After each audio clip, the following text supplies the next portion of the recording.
Assalamualaikum warahmatullahi wabarakatuh dan salam sejahtera saya ucapkan. Nama diberi Muhammad Haris Haikal bin Muhammad Zaman, seorang pelajar tingkatan 4 dari Sekolah Menengah Kebangsaan Datuk Haji Ahmad Badawi. Menurut Buya Hamka, membaca buku-buku yang baik bererti memberi makanan rohani yang baik. Hatta Sayyidina Ali bin Abi Talib pula berkata, ilmu itu lebih baik daripada harta. Ilmu menjaga kamu, kamu menjaga harta. Harta berkurang apabila dibelanjakan, tetapi ilmu bertambah apabila dibelanjakan. Dua ungkapan menarik ini telah mendorong saya untuk menanamkan minat membaca dalam diri saya sejak kecil lagi. Oleh hal yang demikian, saya telah membaca sebuah novel sejarah Islam yang mengagumkan dan saya rasa tidak rugi untuk saya berkongsi dengan anda semua sebuah kisah menarik yang terkandung dalam novel ini. Maudu bagi novel ini ialah Khalid Al-Walid, Pedang Allah yang Terhunus, dan dikarang oleh Abdul Latif Talib. Karya ini telah diterbitkan oleh Latif dan Keluarga Enterprise dan cetakan pertama buku ini adalah pada tahun 2019. Novel setebal 355 muka surat ini mempunyai ilustrasi kulit buku yang agak menarik dan mampu menarik perhatian ramai untuk membeli dan membaca buku ini. Buku ini juga dicetak khas dengan menggunakan kertas yang bersaiz A5 dan ini sebenarnya memudahkan para pembaca membawa buku ini bersama dan membacanya di mana-mana sahaja. Novel ini mengisahkan riwayat hidup seorang insan yang terkenal dalam kalangan umat Islam disebabkan kecekapan dan kebijaksanaannya semasa berada di medan peperangan sehingga digelar Saifullah atau pahlawan pedang Allah. Insan tersebut tidak lain dan tidak bukan ialah Khalid Al-Walid. Siapakah Khalid Al-Walid ini? Khalid Al-Walid telah dilahirkan pada tahun 592 Masihi di Mekah dan berasal daripada keturunan Bani Mahzum. Beliau telah dilahirkan dalam keluarga yang disegani kerana bapanya Walid bin Al-Mughirah, seorang pemimpin Quraisy yang dihormati oleh kaumnya. Sejak kecil lagi, Khalid sudah dilatih untuk menjadi seorang pahlawan. Beliau juga cekap menunggang kuda dan mahir menggunakan senjata.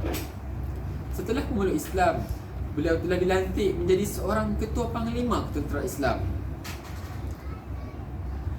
Khalid Al-Walid telah menyertai lebih daripada 50 peperangan sepanjang hayatnya, termasuklah Perang Yamamah dan Perang Yarmouk. Khalid Al-Walid bukan sahaja tangkas berlawan, malah juga bijak dalam mengatur strategi peperangan. Saya pernah terfikir, jika tidak kerana kebijaksanaan Khalid Al-Walid, telah tentu tentera Islam akan mengecapi kemenangan dalam Perang Uhud. Tidak hairanlah Khalid Al-Walid boleh menjadi seorang yang jenius perang serta seorang panglima yang handal di medan pertempuran. Insan mulia ini juga memiliki ilmu agama yang tinggi. Sebagai contoh, saya akan memetik sebuah peristiwa di dalam buku ini di mana Khalid Al-Walid telah meminum racun yang mampu membunuh sesiapa sahaja yang minum racun tersebut. Khalid yakin bahawa racun ini tidak mampu membunuhnya selagi ajal beliau belum tiba. Ternyata racun itu tidak membunuhnya dan beliau berkata, racun ini tidak boleh memudaratkan sesiapa tanpa izin Tuhan. Begitulah sikap Khalid Al-Walid yang sentiasa berpegang teguh pada ajaran Islam walau apa jua keadaan yang berlaku. Pada tahun 642 Masihi bersamaan 21 Hijrah, Panglima Khalid Al-Walid telah menghembuskan nafas terakhirnya di Syria. Jasa beliau kepada agama Islam masih terngiang-ngiang di dalam fikiran umat Islam pada ketika ini. Bab kata pepatah Melayu, harimau mati meninggalkan belang, manusia mati meninggalkan nama. Menerusi kisah ini, saya sedar bahawa tidak mudah untuk kita mempertahankan sesuatu perkara tanpa pengalaman dan ilmu pengetahuan yang tinggi.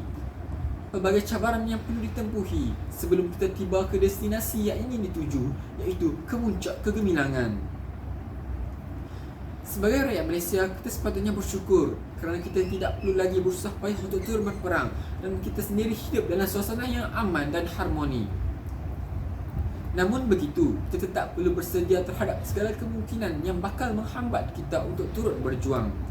Oleh itu, saya menyarankan kepada seluruh masyarakat supaya membaca buku ini kerana buku ini dapat membawa perubahan positif kepada diri kita di samping sesuai untuk tatapan semua peringkat umur. Akhir kalam, saya akhiri bicara saya ini dengan serangkap pantun.